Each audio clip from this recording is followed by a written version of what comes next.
Hey everybody, I'm Tyler Fingert with your Fox 10 News Now update. A Baldwin County Sheriff's deputy is waking up at home this morning after spending some time at the hospital. It was an extremely close call for the deputy during a traffic stop on a stolen vehicle.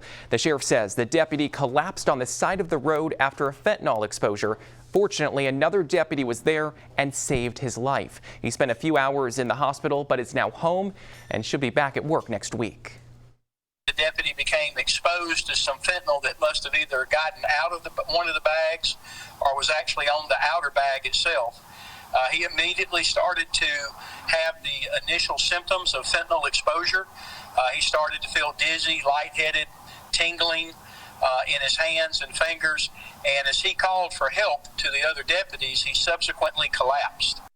The two suspects charged with possession of the drugs were in court yesterday. The two are charged with receiving stolen property, trafficking, and distribution of a controlled substance. Sheriff Max says more charges are coming once all of the narcotics seized are lab tested. He also says in the past 3 years, overdose deaths in Baldwin County nearly double each year, and fentanyl is one of the drugs to blame. The prosecution and defense resting in the trial of Marco Perez. Lawyers will deliver closing arguments on Monday. Perez is charged with capital murder in the death of Mobile police officer Sean Tudor in 2019.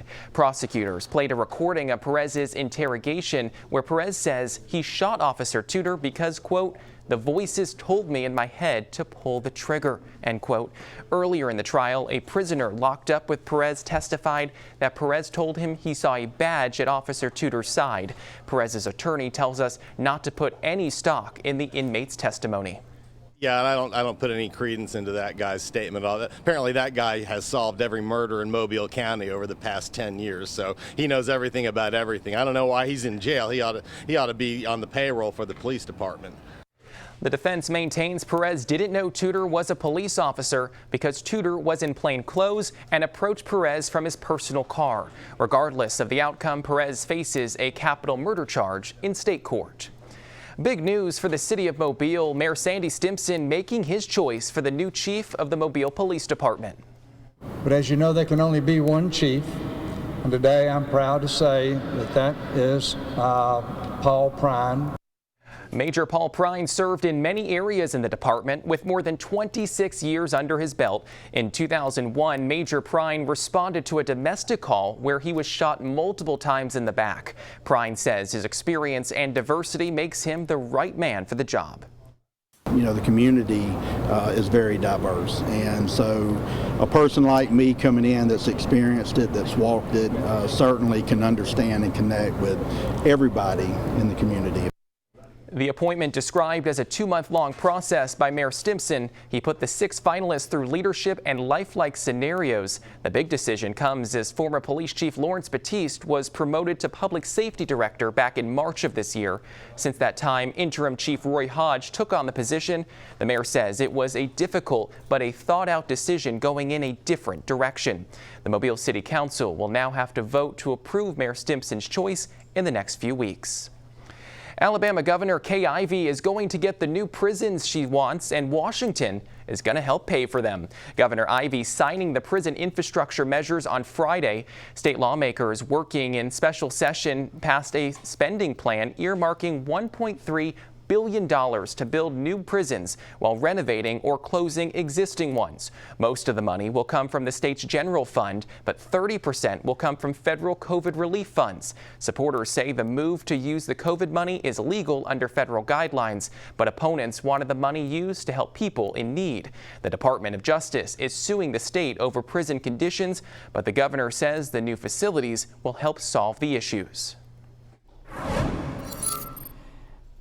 All right, and happy weekend to you. I'm meteorologist Matt Barrington. We have a quiet start here to our Saturday, but a lot of rain here off to the west of us. But the bulk of this will come in on Sunday, so I expect a pretty good amount of rain around for us on Sunday. Now, our Saturday shouldn't be too bad. Eventually, though, there will be some scattered showers. First half of the day, okay, and then the second half of the day, there come the scattered showers late in the afternoon on into the evening hours. So some of those will be around. Now, as we go into Sunday, a better chance of rain. Rain is likely for us on our Sunday here in the morning. This is going to lunchtime on Sunday. Still plenty of rain around through the afternoon, showers and storms scattered about. So likely dealing with some rain for you on your Sunday. Your Saturday, back into the afternoon. Mostly cloudy, warm and humid. Got some scattered showers out there. Temperatures will be in the mid-80s for your Saturday highs. Saturday evening, you got some plans for your Saturday night. You're going out.